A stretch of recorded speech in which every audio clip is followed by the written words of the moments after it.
He was the strongest man who ever lived. He tore lions apart with his bare hands. He killed 1,000 soldiers with the jawbone of a donkey. Entire armies ran from him. The Philistines, the most feared military power of the ancient Near East, could not touch him. And then one morning, he woke up weak. Not tired, not wounded, weak. Completely, permanently weak. The Bible records one of the most haunting sentences in all of Scripture. Judges 16:20 says he did not know that the Lord had departed from him. He didn't feel it happen. He had no warning. One moment he was the most powerful man alive. The next he was just a man, and he didn't even realize it yet. That is the real story of Samson. Not the hare, not Delilah, not the lion or the riddle. The real story is about something far more dangerous, a man who had an extraordinary calling from God, who compromised it slowly, carelessly, one small decision at a time, until the power was gone and he was left holding nothing but the memory of who he used to be. You think you know this story, but you don't, not yet. Before Samson ever drew his first breath, God had already chosen him. His mother was barren, a woman who had known the grief of an empty womb for years.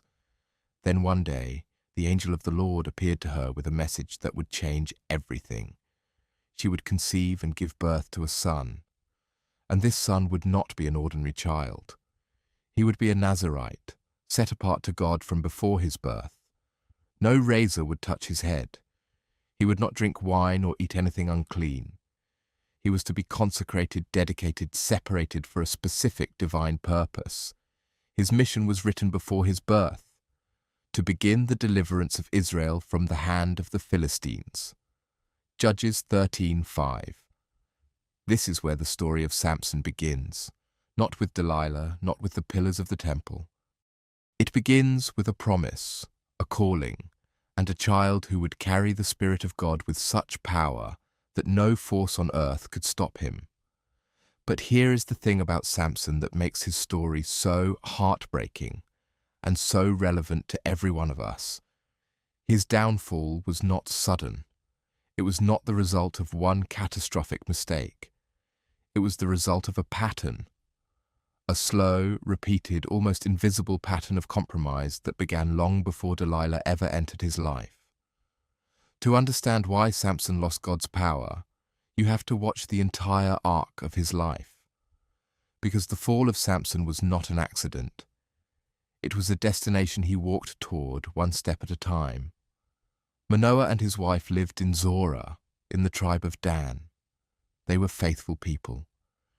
When the angel appeared to his wife, Manoah prayed and asked for the angel to return and give them more instruction. The angel came again. Manoah asked how they should raise this child. What rules should govern his life? The angel was clear. Everything the woman was told to observe regarding food and drink, the child must also observe. The Nazirite consecration was not just for the mother during pregnancy. It was the permanent condition of the child himself.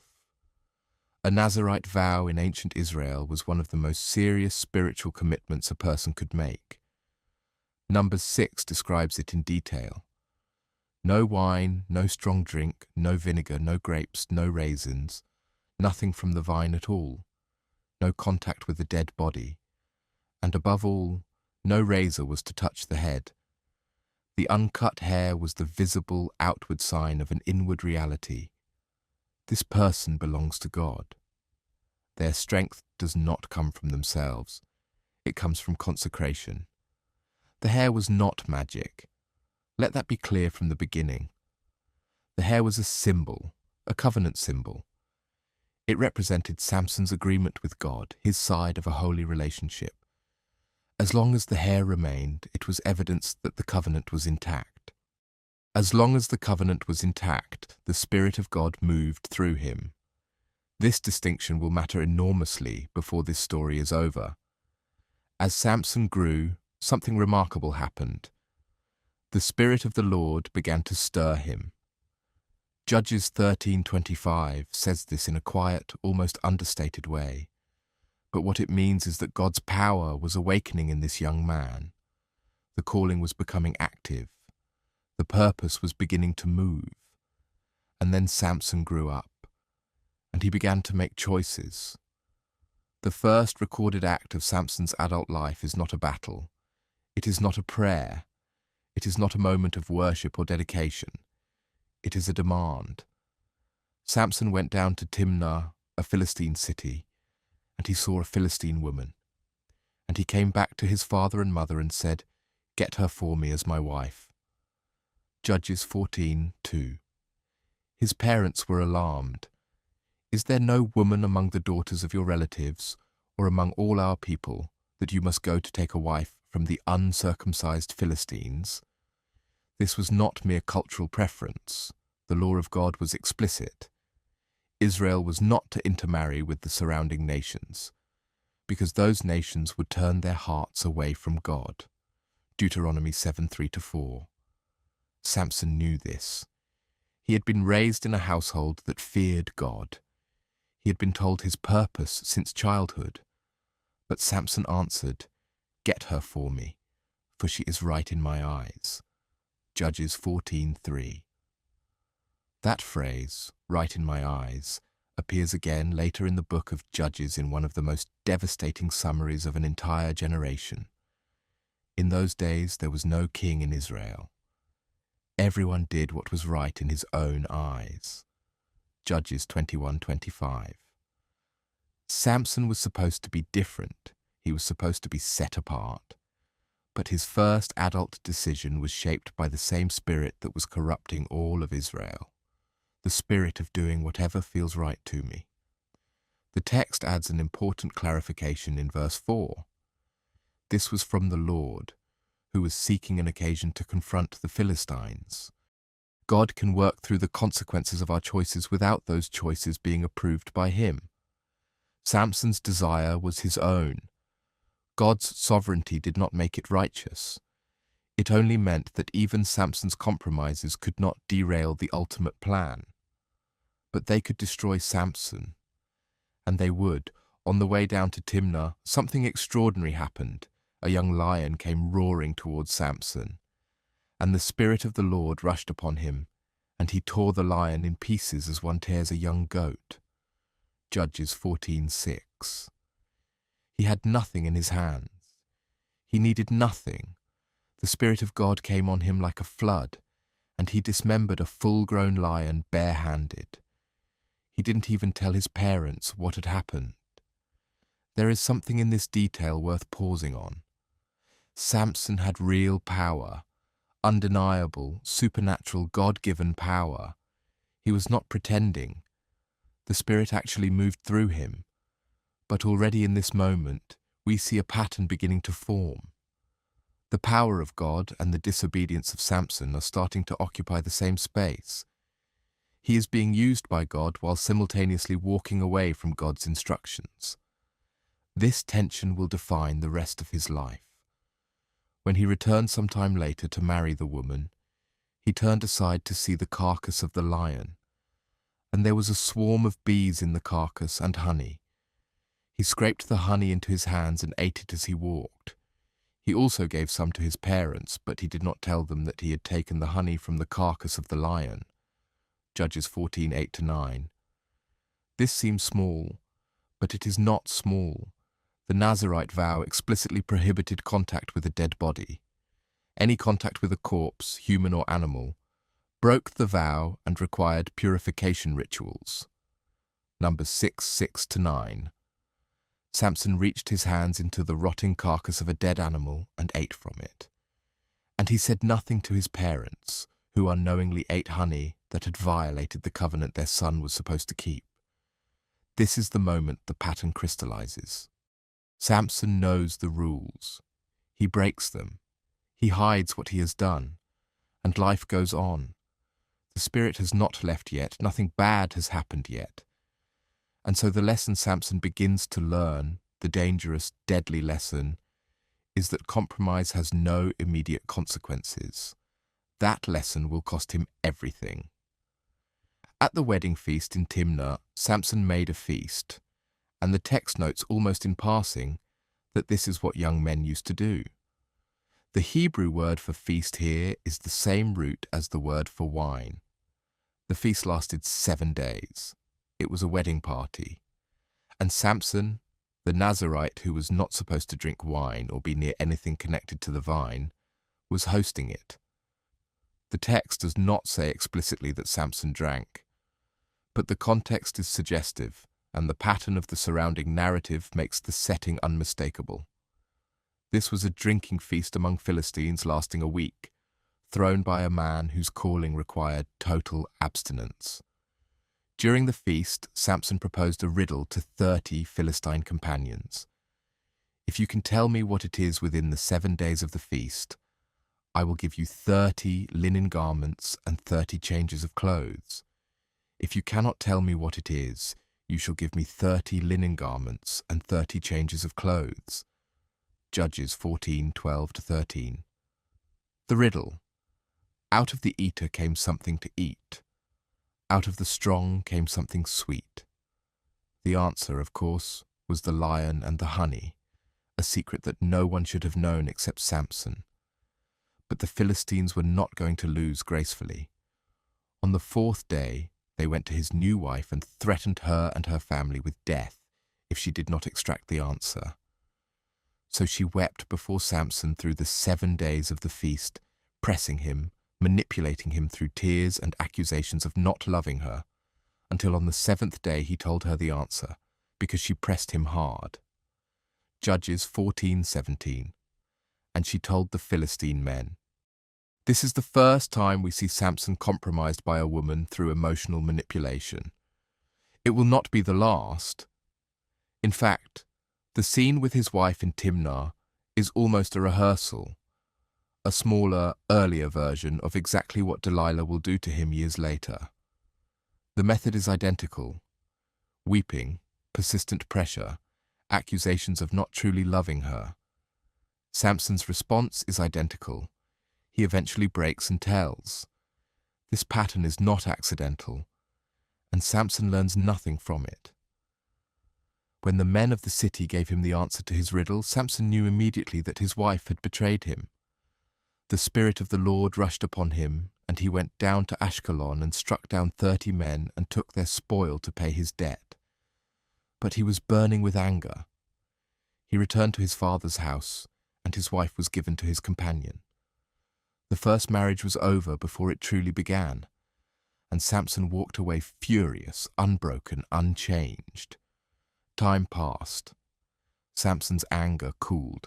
He returned to Timnah with a gift for his wife, intending to go to her in her room.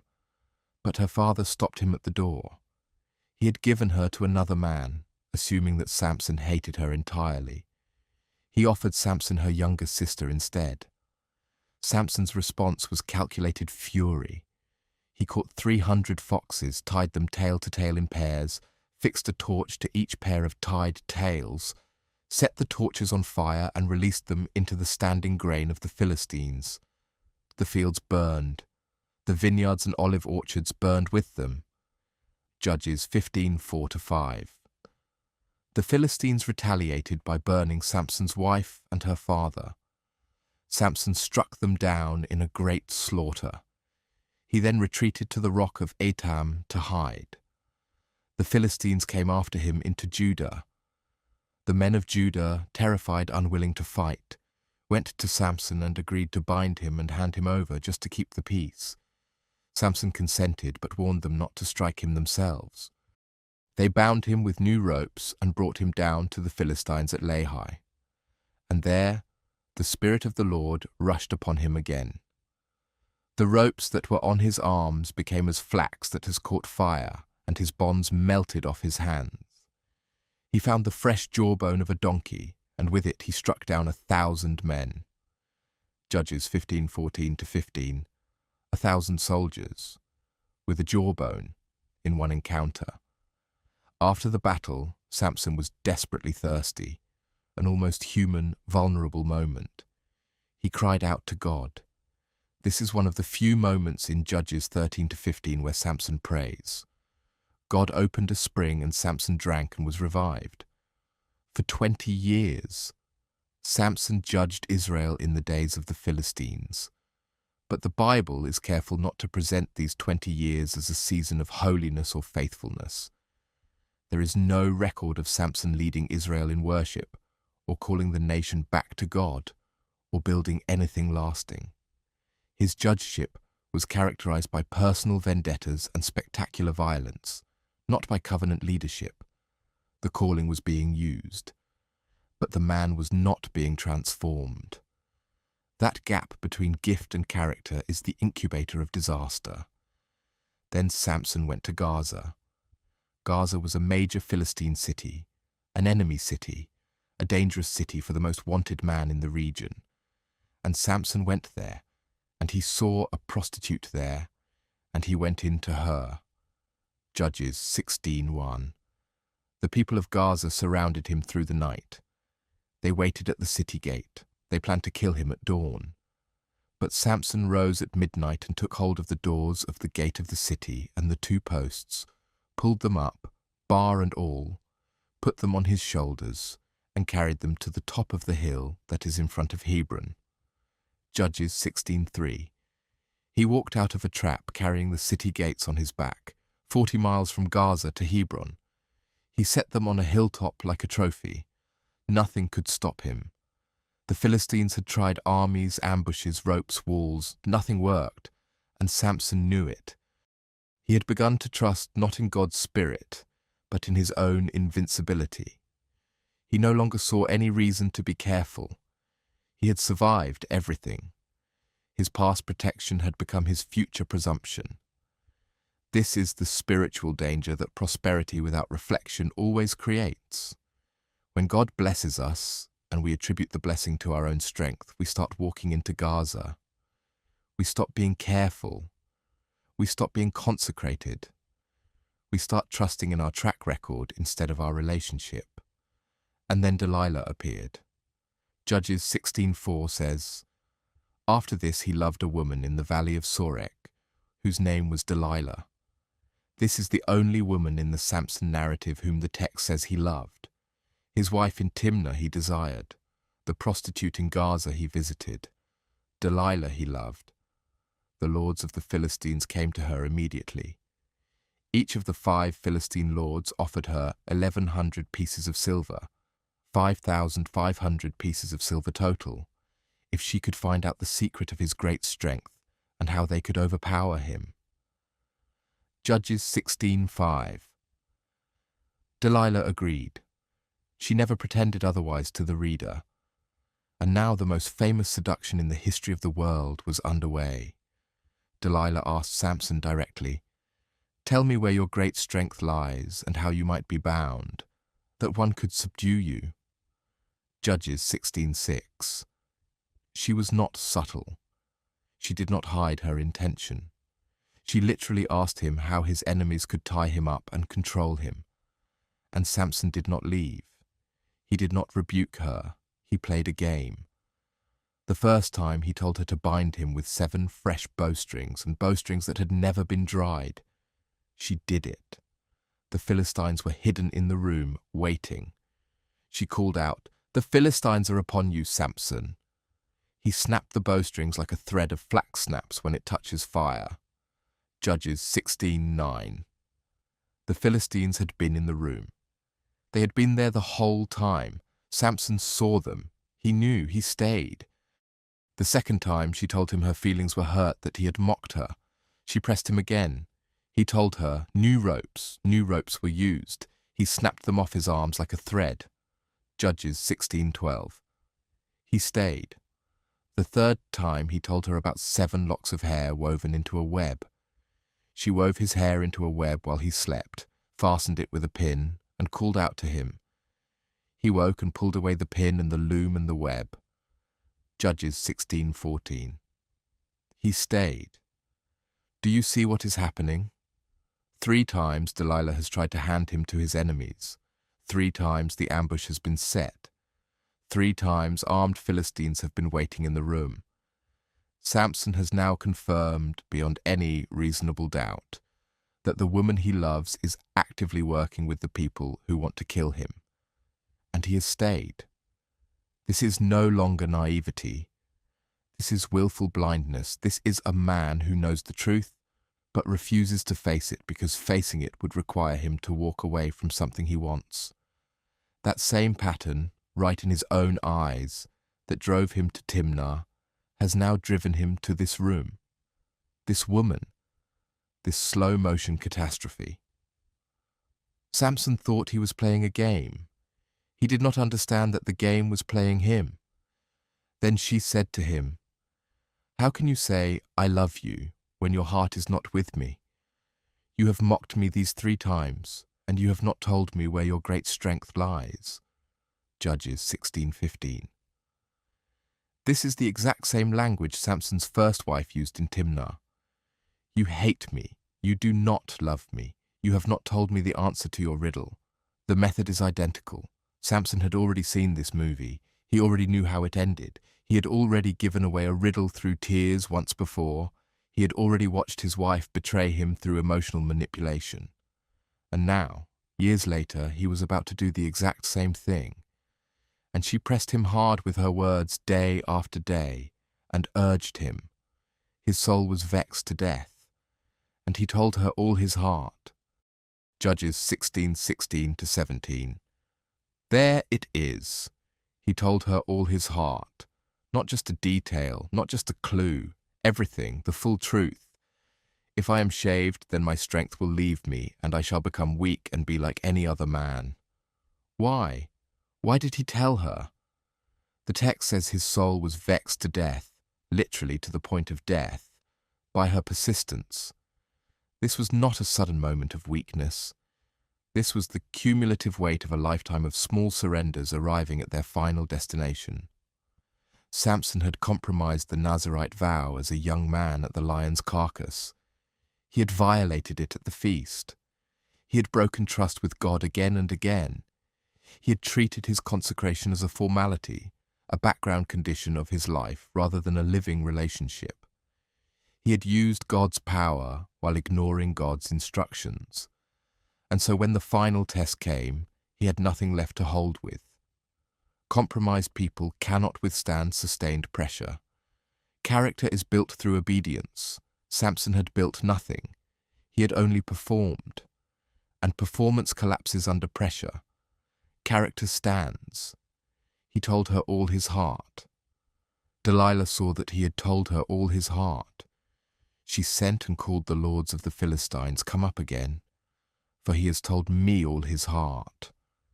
Then the lords of the Philistines came up to her and brought the money in their hands. Judges 16:18. She made him sleep on her knees.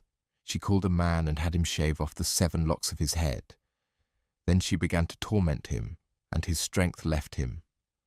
Judges 16:19. And then came the moment that should haunt every person who reads this story. She said, "The Philistines are upon you, Samson." And he woke from his sleep and said, "I will go out as at other times and shake myself free." But he did not know that the Lord had departed from him. Judges 16:20. He did not know. He woke up expecting the same power that had always been there. He had survived ambushes before. He had walked out of impossible situations. He had torn apart armies and carried city gates. His confidence was not arrogance in the moment. It was something worse. It was muscle memory. He had lived so long with God's power that he had forgotten it was God's power. He thought it was just him, and it was gone. Not on a delay, not reduced, gone. The Philistines seized him and gouged out his eyes and brought him down to Gaza and bound him with bronze shackles, and he ground at the mill in the prison. Judges 16:21. The man who had walked out of Gaza carrying its city gates was now a prisoner inside Gaza, blind and in chains, grinding grain like an animal. The humiliation was total, deliberate, designed to break him completely. And yet, Judges 16:22 adds a quiet detail. But the hair of his head began to grow again after it had been shaved. The text does not want you to miss this. Something was returning. Slowly. silently, in the darkness. Before we arrive at the end of the story, we need to stop, because the question that matters most is not what happened to Samson, it is why. The popular answer is Delilah cut his hair and that's why he lost his strength. But that answer, while not wrong, is dangerously incomplete. If you believe the hair was the cause, you have missed everything that matters about this story. The hair was a symbol of the covenant. The covenant was a relationship. The relationship required obedience. Samson had been violating the requirements of that covenant for his entire adult life. He violated the prohibition against contact with the dead at the lion's carcass. He violated the prohibition against wine through the feast at Timnah. He violated the boundary against Philistine relationships through his wife, through the prostitute in Gaza, and through Delilah. He violated the prohibition against revealing matters that God had entrusted to him. He treated the Nazirite vow as a background feature of his life rather than a living commitment. The hair was simply the last visible sign of a covenant that had already been hollowed out from the inside. Think of it this way: a wedding ring is a symbol of a marriage. If someone throws their ring into the ocean, that act doesn't end the marriage, but it is a visible declaration that the marriage is already over in their heart. The ring was just the symbol of the reality. When Delilah's man razored the 7 locks from Samson's head, it was not the cause of his separation from God. It was the final, visible ratification of a separation that had been growing for years. This is why Judges 16:20 is so chilling. He did not know that the Lord had departed from him. The Spirit had already been grieved, already been resisted, already been ignored for so long that its departure was quiet. There was no dramatic moment of divine withdrawal. There was no warning sign. There was only the slow, accumulated weight of 1,000 small betrayals, and then silence. The second reason Samson lost his power is one of the most sobering truths in all of Scripture. He confused his gift with his character. He was genuinely gifted. The Spirit genuinely moved through him. He genuinely killed lions and armies and carried gates. But gifts can operate without character. God can use a person whose character is compromised. This does not mean the person is right with God. It means God's purposes are bigger than any one person's obedience. Samson saw the gift operating and concluded that he must be fine spiritually. If God is still using me, I must be okay. But Romans 11:29 says the gifts and calling of God are irrevocable. The gifts don't turn off the moment you sin. They operate on God's sovereignty, not your holiness. Samson confused the continued presence of the gift with the continued presence of God's approval. They are not the same thing. The third reason is the pattern of compromise. No single decision destroyed Samson. The Philistine wife by itself might have been recoverable. The honey from the carcass by itself might have been recovered. But each compromise made the next one easier. Each violation of the covenant slightly lowered the resistance to the next one. By the time Delilah asked him her question, Samson had already spent decades of practice ignoring the voice that told him no. He had trained himself not to listen to it. So when it was most important, when the Spirit was most urgently warning him through the repeated betrayals, through the Philistines in the room, through everything, he could not hear it. Sin does not suddenly make us deaf. It teaches us, slowly and patiently, not to listen. Imagine Samson in that mill.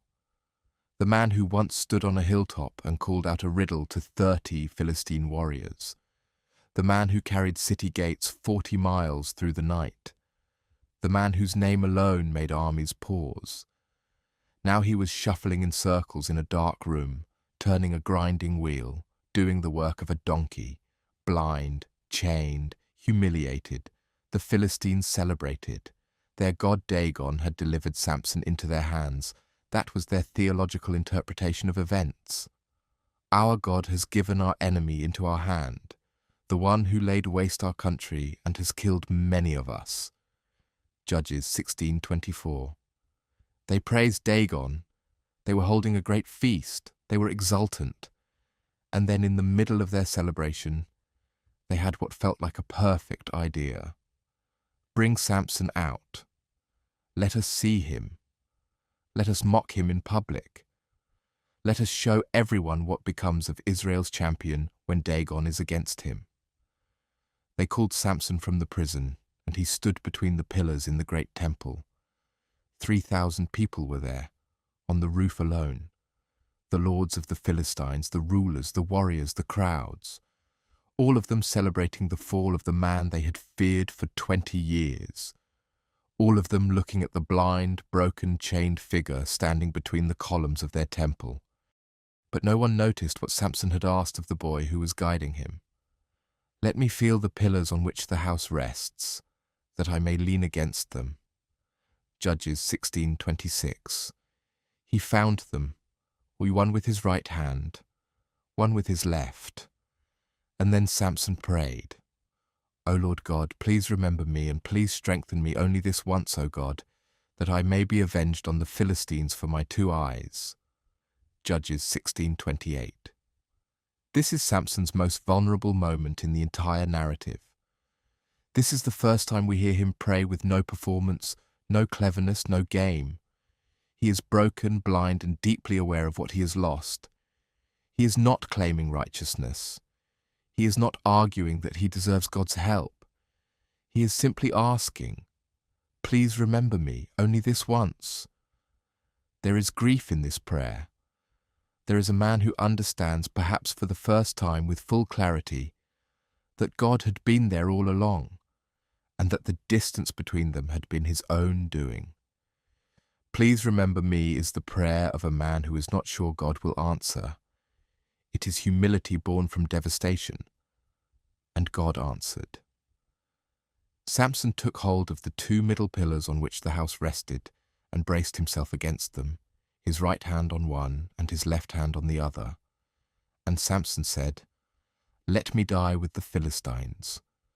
Then he bowed with all his strength, and the house fell upon the lords and upon all the people who were in it. So the dead whom he killed at his death were more than those he had killed during his life. Judges 16:29-30. The temple collapsed, the pillars fell, the roof came down on 3,000 Philistine rulers, warriors and lords. In one final act, Samson accomplished more than he had in 20 years of judging. His brothers and all his family came down and took him, and brought him up and buried him between Zorah and Eshtaol in the tomb of Manoah, his father. Judges 16:31. He came home in the end, as the Nazirite child who had been chosen before birth, buried in his father's tomb in the land of his tribe. The story was over. The story of Samson is not a cautionary tale about women, or about haircuts, or even primarily about physical strength. It is a story about the long, slow, invisible erosion of a consecrated life, and the consequences that no amount of gifting can prevent. There are 4 things this story teaches that are as relevant today as they were 3,000 years ago. First, small compromises are not small. The moment Samson reached into the carcass of that lion, he was not thinking, I am beginning the process that will eventually destroy me. He was just hungry. He was just curious. It was just this one time. But every pattern of compromise begins with just this one time. The Nazirite vow was not a rigid set of religious rules designed to make Samson's life uncomfortable. It was the structure of his relationship with God. When he violated it casually, he was not just breaking a rule. He was practicing a posture, the posture of treating God's instructions as optional when they conflicted with his desires. He practiced that posture for 20 years, and by the end, he was an expert at it.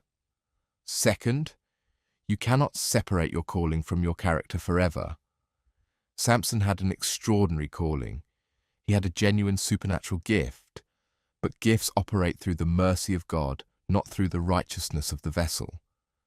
The gift kept working long after the relationship had eroded, and Samson made the catastrophic error of interpreting the continued gift as evidence of continued approval. He was wrong. The gift was not evidence that everything was fine. It was evidence that God's purposes cannot be stopped, not even by the disobedience of the person God chose to carry them. If you are gifted, if you see results, if things seem to work, do not interpret that as spiritual health. Examine your obedience. Examine your consecration. The gift and the Spirit are not the same thing. Third, patterns are more powerful than moments. Samson did not fall in one night with Delilah. He fell over 20 years of 1,000 small decisions, each one teaching him that he could ignore the boundary and survive. Each time he broke the covenant and nothing immediately happened, the lesson was reinforced. This doesn't really matter. Until finally he sat in that room with a woman who was openly trying to destroy him and could not bring himself to leave, because he had lost the internal capacity to say no to what he wanted. Integrity is built through accumulated obedience. It is lost through accumulated compromise. There is no shortcut in either direction. Fourth, it is never too late to call on God. The final prayer of Samson is one of the most important moments in his entire story. Not because it restored everything, not because it undid the consequences. He was still blind, still dying, still paying the full price of his choices, but because God answered, "Please remember me only this once," and the pillars fell. The grace of God meets us in our ruins, not to remove the consequences, but to give us back the capacity to matter again, even in our final moments. Samson's greatest act was his last act. That is both a mercy and a warning. The warning is this: do not wait until the prison to pray. Do not wait until you are blind and chained and grinding in the dark before you turn to God with an honest heart. The time to remember your consecration is before the compromise. The time to guard the covenant is before the erosion begins. Because once the strength is gone, once the Lord has departed, the recovery, if it comes at all, is costly in ways that cannot be fully reversed. Samson was chosen by God. He was filled with the Spirit of God. He had more supernatural power than any military force of his era, and he lost it, not to Delilah, not to the Philistines, not to any external enemy. He lost it to the slow, patient, relentless work of his own compromises. The Philistines never defeated Samson. Samson defeated Samson. And the question the book of Judges leaves hanging in the air, directed not at Samson but at every reader who comes after him, is this: what are you treating as optional that God has called sacred? What compromise have you repeated so many times that you have stopped feeling its weight? What boundary have you walked past so often that you have forgotten it was ever there? The hair grows back. Grace is real. But the grinding wheel is also real. And the mill is very dark. Do not wait for the mill.